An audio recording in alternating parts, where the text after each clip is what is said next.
हाँ जी प्यारे विद्यार्थियों, प्यार भरी सत श्री अकाल। अज असी 7वीं जमात का पाठ नंबर 9 वड्डे काम की भाल करन जा रहे हाँ। ये पाठ बेटा भाई कन्हैया जी नाल संबंधित है। भाई कन्हैया जी एक सिख धर्म के बड़े ही चंगे मतलब महान सेवक होए हैं। उन्हां बारे जानकारी आपां इस पाठ विचों प्राप्त करांगे। वो पिंड परी लोक वर्गा सी। परी लोक मतलब जिथे परियां रहिंदियां ने, इस तरह का पिंड सी। दरिया चनाब के कंढे वसे उस पिंड के 100 दरवाजे सन। उस पिंड के की सी 100 दरवाजे सन। 100 दरां करके ही उस पिंड का नाम की पै गया सी 100 दरां। इस ਉਹਦੇ 100 दरवाजे होने करके उस पिंड ਨੂੰ ਕੀ ਕਹਿੰਦੇ ਸੀ 100 ਦਰਾਂ। ਤਾਂ 100 ਦਰਾਂ ਵਿੱਚ ਇੱਕ 9 ਲੱਖਾ ਬਾਗ ਵੀ ਸੀ। ਉੱਥੇ ਕੀ ਸੀ ਇੱਕ 9 ਲੱਖਾ ਬਾਗ।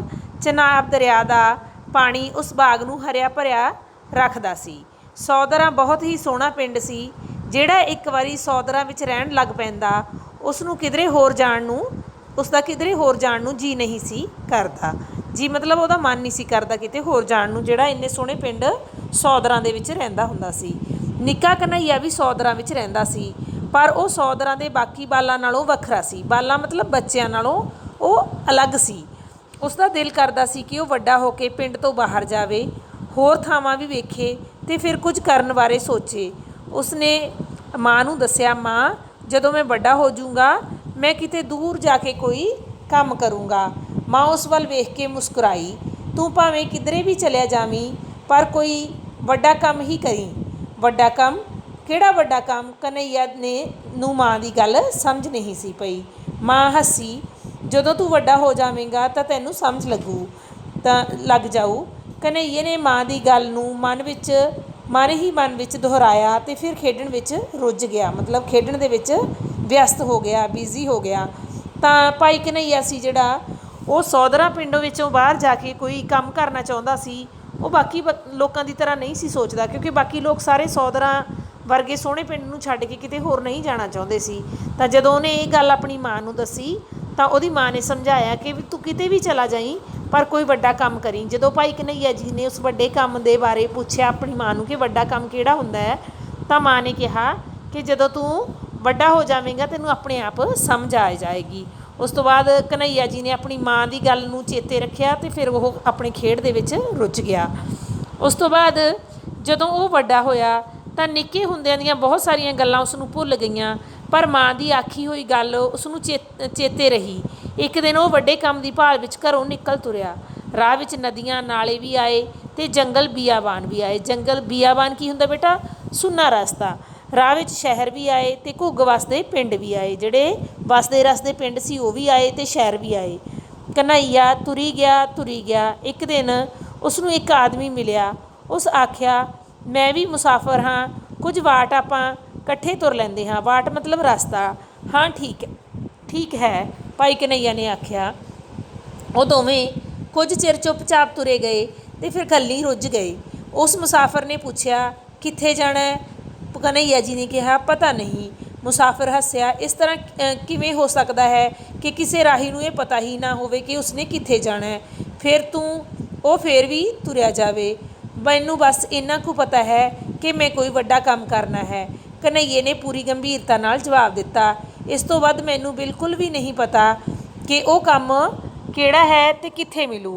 कन्हैये की सादगी ते निरछलता ने मुसाफिर नूं मोह लिया मतलब उन्होंने बड़ा चंगा लग्या कि वो बड़ा ही साफ दिल वाला ते सीधा सादा कन्हैया जिहड़ा सी उन्होंने मुसाफिर नूं लग्या ते उन्होंने बड़ा चंगा लग्या। उस आख्या, तैनूं मेरे नाल मेरे गुरु कोल जाना चाहिदा है। तेरे गुरु कोल? हाँ। कित्थे? आनंदपुर साहब। वो आदमी कन्हैये नूं उत्थे पहुँचण दा राह समझाउण लग पिया। वो दोवें जिन्ना चिर पैंडा इकट्ठे तुरे उन्ने चिर विच मुसाफिर ने कन्हैये नूं गुरु तेग बहादुर जी अते उन्हां दे साहिबजादे गोबिंद राय बारे भरपूर जानकारी दे दित्ती। जिन्ना राह वो इकट्ठे तुरे गए तो उन्हें अपने गुरु जानी कि जिहड़ा मुसाफिर दा गुरु सी कौन सी? गुरु गोबिंद सिंह जी। तो उन्हें भाई कन्हैया जी नूं गुरु गोबिंद सिंह जी बारे ते उन्हां दे पिता जी बारे सारी जानकारी दे दित्ती। रस्ते विच कन्हैया सी जिहड़ा वो आनंदपुर पहुँच गया। माहौल की पवित्रता, सुंदरता, सच्चे सुच्चे बचना तो उसनूं अनुभव होया कि वो इसे थां दी भाल विच सी। उन्हें उत्थे रहण दा मन बना लिया। अनुभव मतलब उसनूं इस गल दा एहसास होया कि मैनू इत्थे ही आउणा चाहीदा सी, मैनू इसे जगह की तलाश सी। तां फिर उहने मन बना लिया कि मैं हुण इत्थे ही रहांगा। कन्हैया विच मनुखी सेवा की भावना कुट कुट के भरी हुई सी। जिहड़े भाई कन्हैया जी सी उन्हां दे अंदर मनुखता की सेवा करन दी भावना सी जिहड़ी ओह बड़ी तीबर सी, कुट कुट के भरी हुई सी। इत्थे आके उसने मनुख दे इस गुण नूं गुण की उत्तमता की समझ पई सी। उसने गुरु के लंगर विच पानी की सेवा का काम सी जिहड़ा ओह संभाल लिया। उत्थे ही उसनूं कन्हैया तो भाई कन्हैया होण दा आदर मिलिया। ते इत्थे गुरु गोबिंद सिंह जी का जिहड़ा लंगर चलदा सी उत्थे उहने की कीता, पानी की सेवा का जिहड़ा काम सी वो संभाल लिया। ते इत्थे ही जिहड़ा कन्हैया सी भाई कन्हैया अखवाउण लगा, उन्हां नूं आदर दे नाल भाई जी कहा जाण लग्या। भाई कन्हैया जी कह के लोग उन्हां नूं बुलाउण लगे। गुरु तेग बहादुर जी की शहीदी तो पिछों गुरु गोबिंद राय जी ने गुरगद्दी संभाली। गुरु गोबिंद राय जी का जस सारे पासे फैल रहा सी। जस मतलब वडियाई उन्हां दी। पहाड़ी राजे गुरु जी की महिमा तो औखे सन अते मन ही मन उन्हां नाल खार खांदे सन।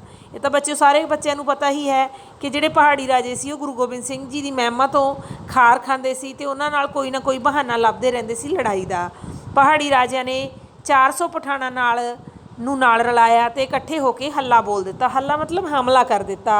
दोहां धिरां विच घमसान की लड़ाई हुई। बहुत मतलब भयानक युद्ध होया दोनों धिरां दे विच। भंगाणी दे इस युद्ध विच भाई कन्हैया लोड़वंदां नूं पानी पिआउण दा काम संभाल लिया। उन्होंने भाई कन्हैया जी ने की काम सांभिया कि वह लोड़वंदां नूं पानी पिलाउणगे। लोड़वंदां लई पछाण बनाई खातर भाई कन्हैया ने चिट्टे कपड़े पा लए। उन्हां मोढे नाल पानी की भरी हुई मशक लटका लई ते चिट्टा झंडा हत्थ विच फड़ लिया। मशक मतलब की हुंदा बेटा, एक चमड़े का बहुत बड़ा मटका हुंदा है, मटके की तरह जिहदे विच बहुत सारा पानी पाया जाता है। उन्होंने अपने मोढे ते झोले की तरह वो लटका लेंदे सी ते उहदे विच पानी भर लेंदे सी। उन्होंने हत्थ विच एक सी जिहड़ा चिट्टा झंडा फड़ लिया ते चिट्टे रंग के उन्होंने कपड़े पा लए। मतलब सफ़ेद रंग की शांति का प्रतीक हुंदा है, ताकि पता लग जाए कि वो युद्ध करन दे मंतव नाल नहीं आए, बल्कि वो तो लोड़वंदां दी सेवा करन, उन्हां नूं पानी पिआउण आउंदे हन। कई बार थके हारे ते तेह दे मारे होए सिपाही भाई कन्हैया कोल पहुँच के पानी मंगते। ते मतलब जदों उन्हां नूं प्यास लगी हुंदी, बिना किसी वितकरे तो उन्हां नूं पीण लई ठंडा पानी मिलदा। वो ताज़ा दम होके मुड़ लड़ाई विच कुद पैंदे। हौली हौली लड़ाई मगदी गई। लड़ाई के मैदान विच दूर दूर तक लाशां खिलरियां होईयां विखाई देण लगियां। जख्मियां की पुकार अते जंगी हथियारां दीयां आवाज़ां ने कन्न बोले कीते हुए सन। उस वेले भाई कन्हैया ने खुद जख्मियां तक पहुँच के पानी पिआउण की लोड़ महसूस किया। मतलब की है, जदों उन्होंने देखा कि चारे पासे जंग के मैदान के विच घमसान का युद्ध मचिया होया है, लोग मतलब जख्मी होए थां थां चीकां पुकारां कर रहे ने, तो उन्होंने सोचा कि मैनू लोड़वंदां तक जाके खुद पानी पिआउणा चाहिदा है। पानी की भरी हुई मशक चुकी वो जख्मियां नूं लभ लभ के पानी पिआउण लग पिया। अचानक उन्हें मध्यम जही आवाज़ सुनी, पानी हाय पानी। मध्यम मतलब हल्की जी आवाज़। भाई कन्हैया खलो गया। उन्हें पिछे मुड़ के वेख्या। जिस सिपाही नूं मुरदा समझ के वो अगांह लंघ आया सी, उस सिपाही विच हाले भी साह बाकी सन। हाले मतलब उसके साह चल रहे सन। वो गंभीर रूप विच जख्मी सी। ਉਹਦੇ फट्टां उत्ते लहू वग रहा सी। फट्टा मतलब जख्मां उत्ते लहू वग रहा सी। भाई कन्हैया ने पहलों उन्होंने पानी पियाया तो फिर कोल बह के ਉਹਦੇ जख्म साफ किए। अपना कमरबंद खोलिया तो उन्होंने पाड़ के सिपाही के जख्मां उत्ते पट्टियां बन दित्तियां। अल्लाह खैर करे। जख्मी सिपाही ने कुछ आराम महसूस करदे अखां बंद कर लियां। मशक संभालदियां भाई कन्हैया उत्थों उठिया तो होर जख्मियां नूं पानी पिआउण लई अगांह तुर पिया। गुरु गोबिंद सिंह जी कोल भाई कन्हैया दीयां शिकायतां पहुँचियां सन।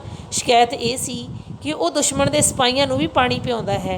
एक सिख ने तो इत्थों तक भी दस्सिया कि वो दुश्मन सिपाहियां दे जख्मां उत्ते पट्टियां भी बन दिंदा सी। शिकायतां सुणदियां गुरु जी के बुल्लां ते नीमी नीमी मुस्कुराहट खेड़दी रही। जदों दूजे सिपाही भाई कन्हैया जी की शिकायत कर रहे सी तो गुरु गोबिंद सिंह जी सी जिहड़े वो हल्का हल्का मुस्कुरा रहे सी, क्योंकि वो जानी जान सी सारी गल तो उन्होंने पता सी। शिकायतां सुणन तो पिछों उन्हें जवाब लई भाई कन्हैया वल वेख्या। भाई कन्हैया ने दोवें हत्थ जोड़ के निमरता नाल उत्तर दिता, सच्चे पातशाह, मैं जिसनूं भी पानी पिआया है उन्हां विचों मैनूं कोई भी दुश्मन विखाई नहीं दिता। वो सब रब दे ਬੰਦੇ ਬੰਦੇ ਸਨ ਤੇ ਲੋੜਵੰਦ ਸਨ, ਮਤਲਬ ਜ਼ਰੂਰਤਮੰਦ ਸਨ।